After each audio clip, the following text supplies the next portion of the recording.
Hello, সবাই কেমন আছেন? আশা করছি সবাই খুব ভালো আছেন। সৌমিত্রা's ডায়েরির আরেকটা পাতা থেকে প্রবাসের ইতিকাহিনীর গল্প নিয়ে আমি সৌমিত্রা চলে এসেছি আপনাদের সামনে। সকলকে জানাই শুভ অষ্টমী। আমরা আবার চলে এসেছি প্রণামের পুজোয়।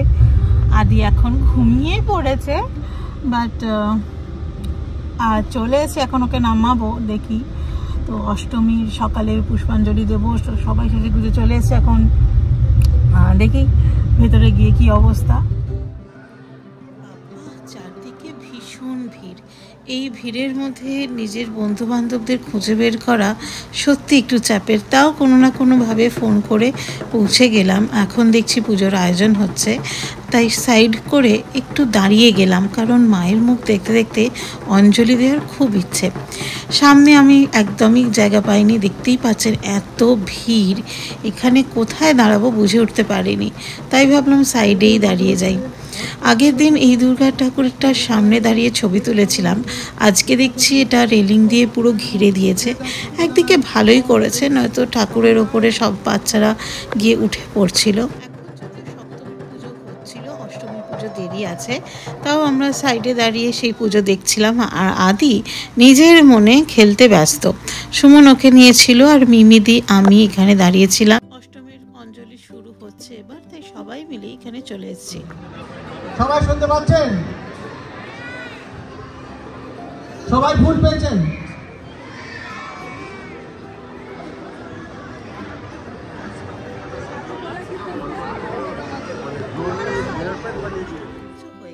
শুরু হবে কুমারী পুজো।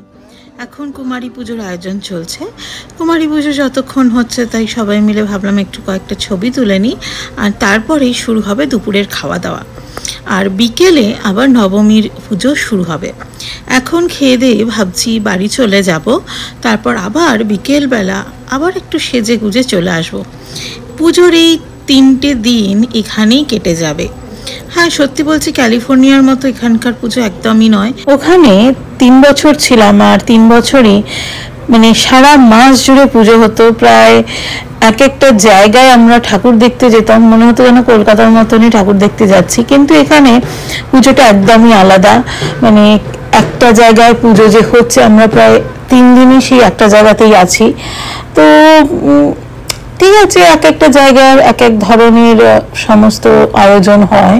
তো এখানে সেটা নতুনভাবে এনজয় করছি, নতুনভাবে দুর্গাপুজোটা দেখছি এখানে। তো যেটুকুনি বুঝলাম, সবাই এখানে এক জায়গায় এসে পুজো দেখে, ঠাকুর দেখে, তারপর সবাই মিলে হই হট্টগোল করে সময় কাটায়, তারপর খাওয়া দাওয়া করে আবার পরের দিনের প্রস্তুতি নেয়। তো আজ এখানে এসে পুজোতে ভালোই লাগলো। এখন কুমারী পুজো চলছে, সেটা একটু দেখছিলাম।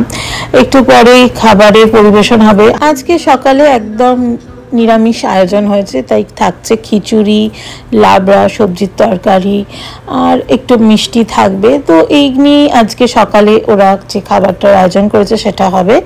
আর রাত্রিরে থাকছে চিকেন বিরিয়ানি, যেটা যদিও তার সাথে হয়তো একটা সাইড আইটেম থাকবে। আমি এক্স্যাক্টলি মেনুটা ভুলে গেছি, কিন্তু হ্যাঁ, এই এখন খাওয়া দাওয়া হয়ে গেলে আমরা এখন চলে যাব। আবার রাত্রিরে বিকেলবেলা চলে আসবো সেজে গুজে ছবি তোলার জন্য। আদিকে এখন সুমন খাইয়ে দিয়েছে, তার তো খিচুড়িটা খুবই ভালো লেগেছে। সে যা খিচুড়ি দিয়েছে সে একাই খেয়ে নিয়েছে। ওর খাওয়া হয়ে গেলে আমরা গিয়ে আবার সুমন ওর খাবারটা খাইয়ে দিচ্ছে, তারপর আবার আমি গিয়ে খাবারটা নিয়ে চলে আসবো আমারটা।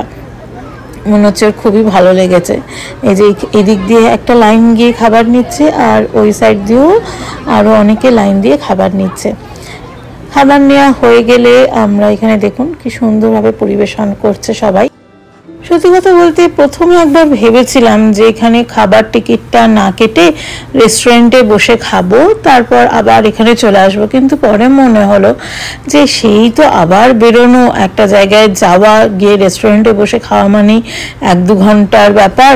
তারপর আবার এখানে আসা তো সময়টা শুধু শুধু নষ্ট হবে, তার থেকে এখানেই বসে খাওয়া দাওয়া করে আবার বিকেলবেলা এখানে চলে আসব সাজগোজ করে। তো এখানে সবাই অনেকেই আবার বিকেলের দিকে দেখলাম এসেছে, আশেপাশে যারা আমার থাকে প্রতিবেশীরা তারা সবাই চলে এসেছে, তাদের সাথে একটু ছবি তুলে নিলাম। এখনও খুব বেশি ভিড় হয়নি, জায়গাটা দেখতেই পাচ্ছেন অনেকটা ফাঁকা, সকালবেলা প্রচণ্ড ভিড় হয়েছিল, এখন অতটা লোকজন নেই।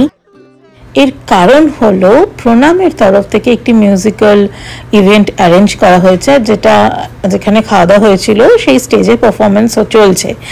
আমরা কোনো ইভেন্টের টিকিট কাটিনি, কারণ সত্যি কথা আদি এখন অনেকটা ছোট, সে এই মিউজিকের আওয়াজে কীরকম রিয়াক্ট করবে বা সে হয়তো তার কানে কষ্টও হতে পারে, সেই ভেবে আমরা এবারে অন্তত কোনো ইভেন্টের জন্য টিকিট কাটিনি।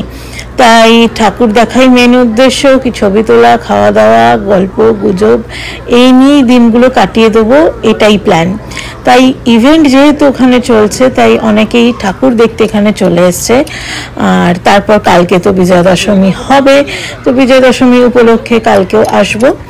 আপাতত আজকে আর বেশি ব্লগটা বাড়াচ্ছি না, আপনারা বুঝতেই পারলেন যে কিভাবে আমাদের এখানে অষ্টমী আর নবমী প্রায় একদিন শনিবার দিনই কেটে গেল।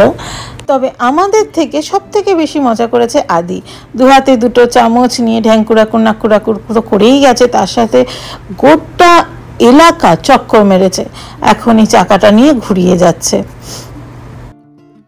এখন আবার বাড়ি ফিরে যাওয়ার পালা। কালকে দশমীর জন্য আবার রেডি হয়ে কালকে চলে আসবো। তো অলমোস্ট পুজো দেখতে 3 দিনে আমাদের এখানে পুজো শেষ। চলো গাড়িতে উঠি, কালকে আবার দশমীর জন্য আবার আসবো। দেখা হচ্ছে তাহলে কালকের ব্লগে। তাহলে চলুন আজকের জন্য ব্লগটা এখানেই শেষ করছি। সবাই খুব ভালো থাকবেন, হাসি খুশি থাকবেন, দেখা হচ্ছে খুব শিগগিরই পরের ব্লগে।